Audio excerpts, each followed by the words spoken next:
Đây là kỹ thuật làm nóng.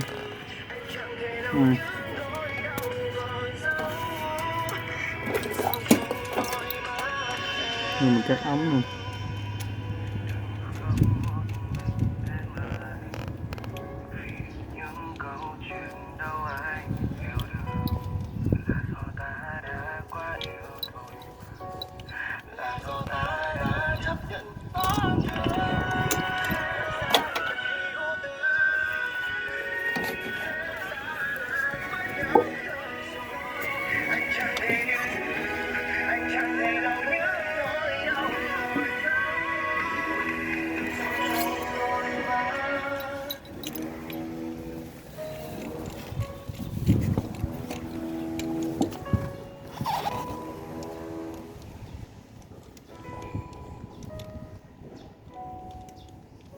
Cái nắng chói chang giữa mùa hè.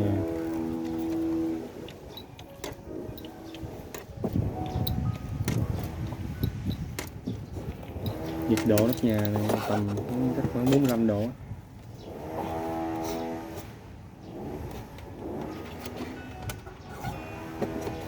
Nghề kỹ thuật lại nhớ là phải bỏ tán luôn nha, kẹp cột lá mà.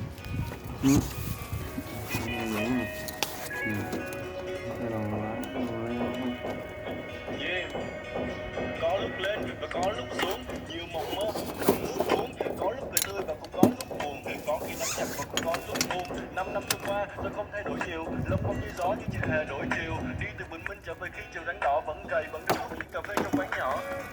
Ai cũng ước mơ khi còn đi học làm kỹ sư làm bác sĩ đồng lương cao không nặng nhọc, nhưng người ta thường vỡ mộng khi vừa ra trường. Cuộc đời như cái cố lên biết đâu mà ta lường.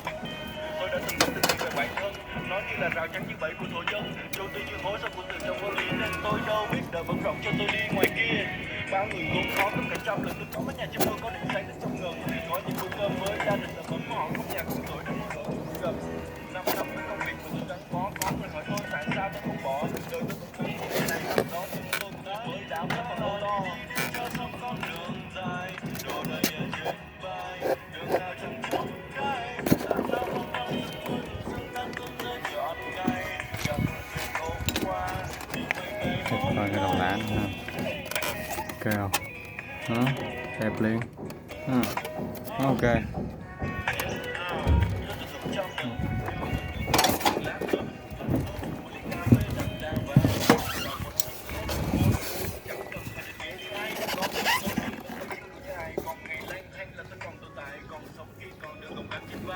mồ hôi ta đổ cho bị sống cốc nhạc vai tay trai đền năm trước cách tên một ai khi nhung mở tay trong phòng đó thì có mùa hừng đông mặt trời mùa xanh cả thành phố ưng ngầu vì một đầu cũng ngõ luôn lối ra đường rộng nên tất quả lớn cho tôi chỉ không tin mình sẽ thành công thích một hơi đầy hướng tới các lồng ngực thấy từ bên trong tim mình đang rung rực bài ca tôi viết tặng tôi sau 5 năm ban cùng nhịp bước chân đi dài không sẽ xăm để tôi không còn thấy tôi lại loi còn tất cả rồi mình sẽ ổn thôi ta đi việc đó là đi đi đi cho xong con đường dài đồ đầy ở trên vai đường nào chẳng trống trái làm nào phong phong dù mưa dù sương nắng tuôn rơi trọn ngày gặp một chuyện hôm qua nhưng mấy ngày hôm nay bài hát này là tôi viết cho tôi đi làm cũng đã 5 năm rồi đây thì vẫn cứ nằm bên ngoài tôi nắng quá tôi đôi nhiều mồ hôi tôi đang lớn nghĩa là tôi chưa lớn vẫn phải đi để góp nhặt nhiều hơn tôi còn trẻ từng chút là chuyện thường cuộc đời qua nắng sống nhẹ mới là đáng thương ai nếu bạn thấy đang không dễ thương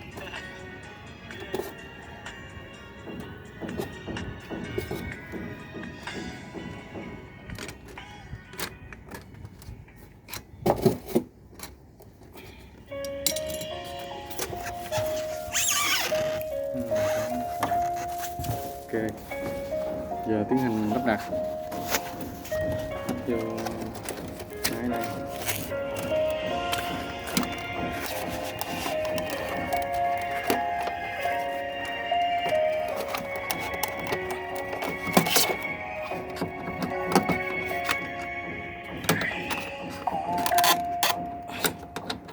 anh biết giữa tim anh đang là khoảng trống vắng